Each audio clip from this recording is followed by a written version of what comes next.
kita tidak berani untuk merubah itu. Jadi jika kita mau memperbaiki, maka kita harus berani merubah. Bagaimana? Apa perubahan itu? Apa perubahan itu? Perubahan itu ada dua sebenarnya. Perubahan itu adalah perubahan yang konsepnya evolusi. Evolusi itu pelan-pelan. Dia pelan-pelan sampai benar-benar berubah. Atau revolusi. Revolusi itu apa? Revolusi itu adalah perubahannya cepat. Ya, perubahannya cepat. Mungkin Bang Boni, Bapak video saya dihilangkan saja sementara supaya kelihatan. Jadi revolusi itu adalah perubahan budaya melibatkan perubahan yang lebih cepat dan signifikan. Karena apa? Karena dipaksa. Evolusi itu adalah diharapkan itu setiap orang itu mau berubah karena itu kebutuhannya saya, itu keinginannya saya gitu. Itu evolusi pelan-pelan dia berdasarkan naturnya orang gitu. Tapi revolusi itu berubah karena dipaksa. Contohnya apa? Contohnya adalah ada suatu, saya sudah sering mungkin ya menceritakan terkait dengan dukun ya.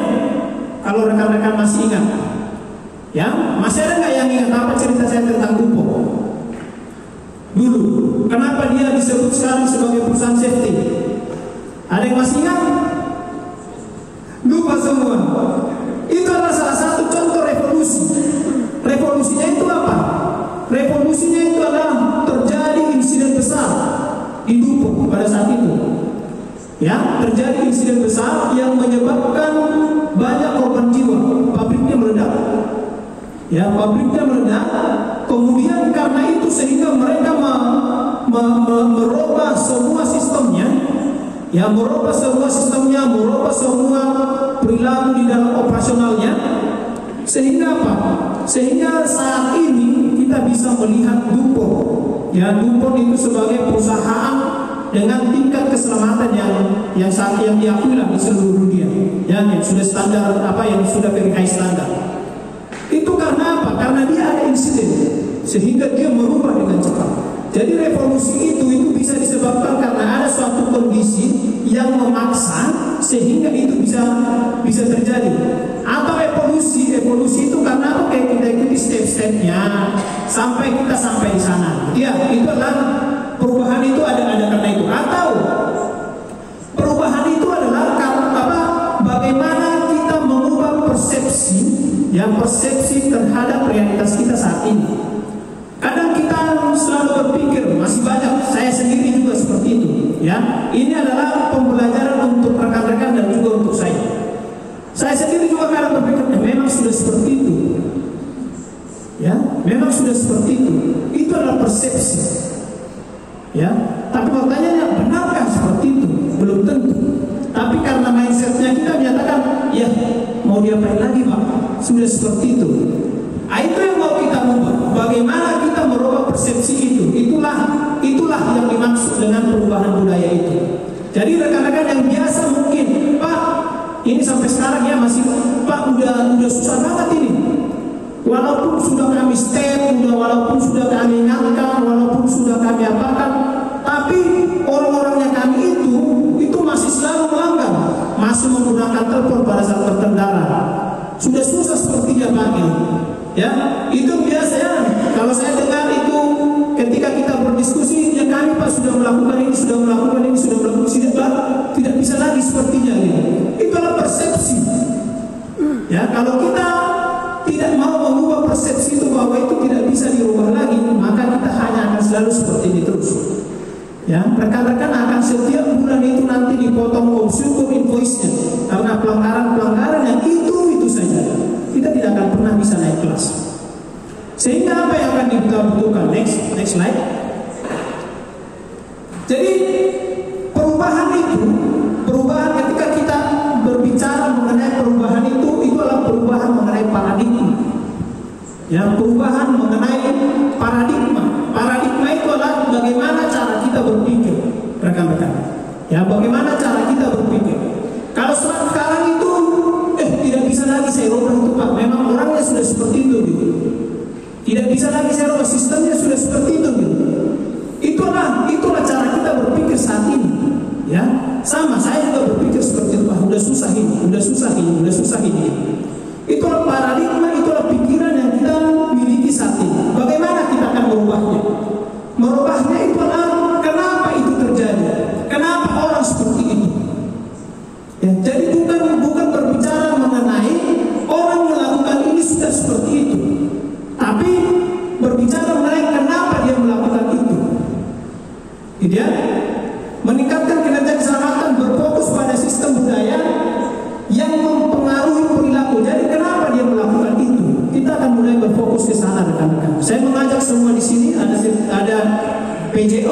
ada safety koordinator, ada saya sendiri juga, ya. Yang kita di sini adalah orang-orang yang berkecimpung bagaimana fokusnya ini, keselamatan ini. Kita harus mulai ke sini nantinya, ya. Bagaimana kita mulai berpikir kenapa itu terjadi, bukan hanya oh sudah terjadi, kenapa kamu seperti itu, akhirnya di step. Tapi kenapa itu bisa terjadi? Kemudian yang kedua adalah menggunakan posisi kepemimpinan untuk memberdayakan karyawan agar bertanggung jawab. Disinilah peran rekan-rekannya kita semua. Di sini adalah para PJO semua. Setiap ketidakbenaran di lokasi, setiap deviasi di lokasi, apakah kita sudah menggunakan otorisasi kita sebagai leader untuk memperbaiki, atau kita membiarkannya? Kalau kita membiarkannya, maka paradigma ini akan selalu seperti itu. Memang sudah seperti itu, Pak. Tidak akan bisa lagi dirubah gitu. Kalau paradigmanya sudah seperti itu, ya kita akan selalu seperti itu. Tapi kalau paradigma kita bisa berubah, ya seperti Dupont tadi, maka kita akan bisa jauh lebih bagus mungkin dari Dupont. Gitu ya. Next slide.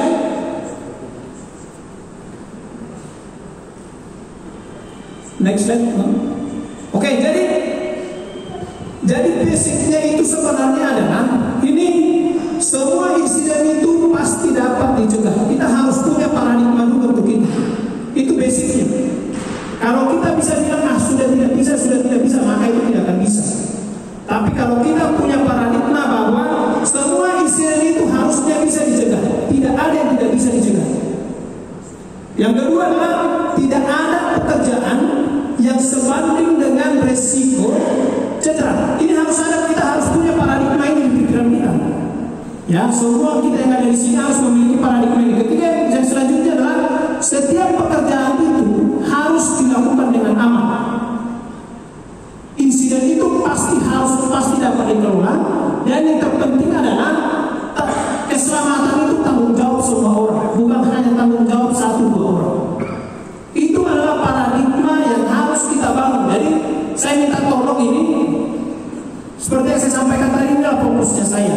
Dan fokusnya saya adalah untuk bagaimana ini juga rekan-rekan itu juga bisa mendeliver ini kepada timnya kita semua. Bagaimana kita bisa memiliki paradigma ini di dalam, paling tidak di sini ada yang hadir, ada berapa puluh orang ini PJO, ada 60 orang. Paling tidak paradigma 60 orang PJO yang hadir pada saat ini itu paradigmanya sama dengan ini. Jangan lagi udah takdir Pak. Ada takdir, tapi takdir itu juga bisa dikelola. Ya, ada takdir tapi takdir itu bisa dikelola. Jadi kira-kira seperti itu rekan-rekan. Jadi ini harus kita punya paradigma yang sama dengan ini. Semua insiden itu pasti dapat dicegah. Tidak ada pekerjaan yang sebanding dengan risiko cedera. Tidak ada. Ya, kita harus punya mindset terkait itu. Setiap pekerjaan itu akan dilakukan dengan aman, insiden dapat dikelola, dan yang terpenting adalah keselamatan itu tanggung jawabnya semua. Bukan hanya tanggung jawab satu orang, bukan hanya tanggung jawab safety officer, bukan hanya tanggung jawab supervisor, bukan hanya tanggung jawab PJO, tapi bagaimana safety itu tanggung jawab semua. Next slide. Jadi apa yang akan dibutuhkan rekan-rekan? Ini adalah 6 yang harus kita lakukan, yang harus kita miliki, yang harus kita lakukan untuk bisa merubah tadi menjadi budaya. Yang pertama adalah best management practice. Jadi fungsi line management. Fungsi line management itu adalah kita semua yang ada di sini. Ya, kita adalah line management. Bapak-bapak, bapak ibu semua yang hadir di sini adalah line management dari kontraktor masing-masing. Safety koordinator adalah line management dari PT PAL Indonesia. Bagaimana setiap karyawan diharapkan mempertimbangkan pencegahan cedera pada diri sendiri dan rekan kerja. Artinya apa ini? Ini yang selalu kita sampaikan adalah mengenai apa? Kalau rekan-rekan ingat, selalu saya kampanyekan ini. Genuine care, apa lagi? Yang sekarang sedang kita gencar-gencarnya sampaikan. SLAM. Ya, ini adalah SLAM, perwujudan SLAM yang selalu kita kampanyekan, dan saya sangat meminta kepada kita semua itu juga dikampanyekan. Bagaimana setiap karyawan itu melakukan itu? Kalau itu budaya. Kalau itu hanya dilakukan orang safety, kita tidak akan pernah berbicara yang namanya budaya. Kita hanya akan seperti ini. Tapi kalau setiap orang melakukan itu, maka kita sudah berbicara mengenai budaya. Kemudian keterlibatan dan pemikiran semua orang, perbaikan berkelanjutan. Semua orang itu harus setiap progres yang dilakukan setiap orang itu harus diakui dan diapresiasi. Itu adalah fungsi lain manajemen juga. Jadi ini yang mungkin akan kita mulai kembangkan ya. Saya paham sebelumnya itu kita fokus bagaimana memfollow terhadap suatu kejadian itu dengan punishment. Tapi perlu juga kita harus mengapresiasi perilaku baik yang terjadi di lapangan. Ini adalah bagaimana kalau kita shifting ke budaya tadi. Ya. Kemudian tindakan kepemimpinan dari atas ke bawah dengan sistem dukungan support atau support system. Maksudnya apa itu rekan-rekan? Rekan-rekan kita semua yang ada di sini, saya sebagai penanggung jawab safety misalnya, ada teman saya safety koordinator, saya harus memberikan dukungan mereka, 100% dukungan saya kepada mereka untuk mereka bisa melakukan tugasnya dengan baik. Itulah yang dimaksud dengan support system.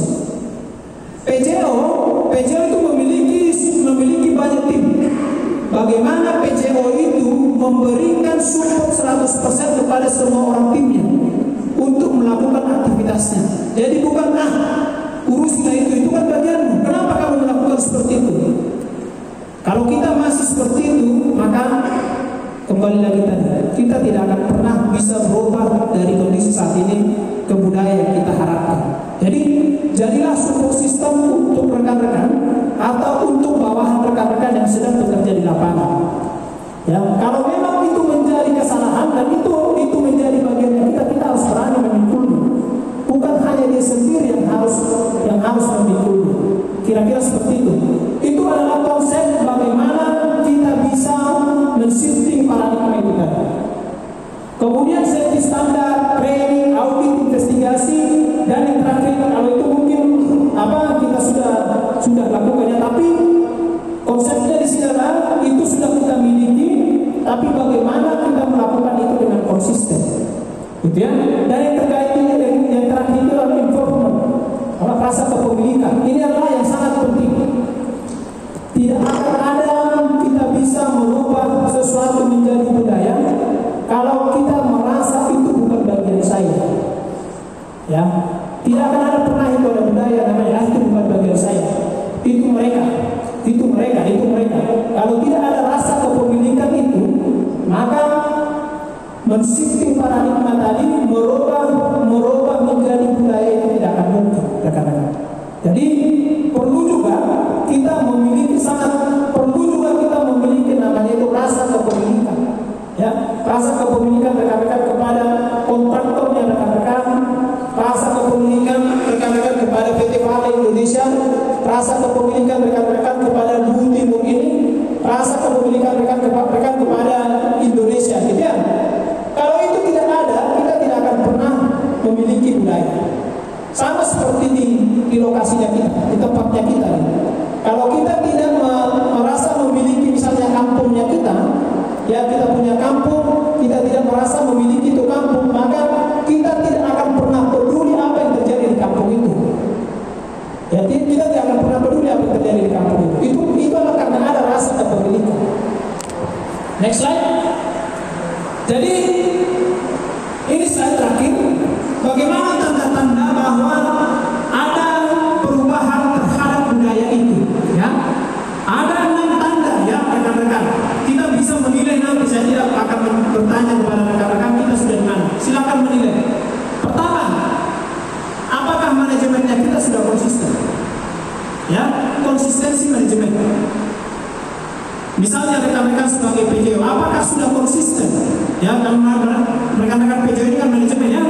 Apakah sudah konsisten menerapkan suatu aturan, ketika memperluas sesuatu itu sudah konsisten, melakukan audit sudah konsisten, melakukan investigation sudah konsisten, komitmen manajemen yang konsisten. Itu yang pertama. Ya, silakan dijawab. Yang kedua, trend incident itu berkurang secara konsisten. Ya, tren insiden itu berkurang. Itu adalah menandakan bahwa safety itu sudah menjadi budaya. Tidak dinyatakan bahwa tidak ada kecelakaan, tidak mungkin. Insiden itu akan selalu ada.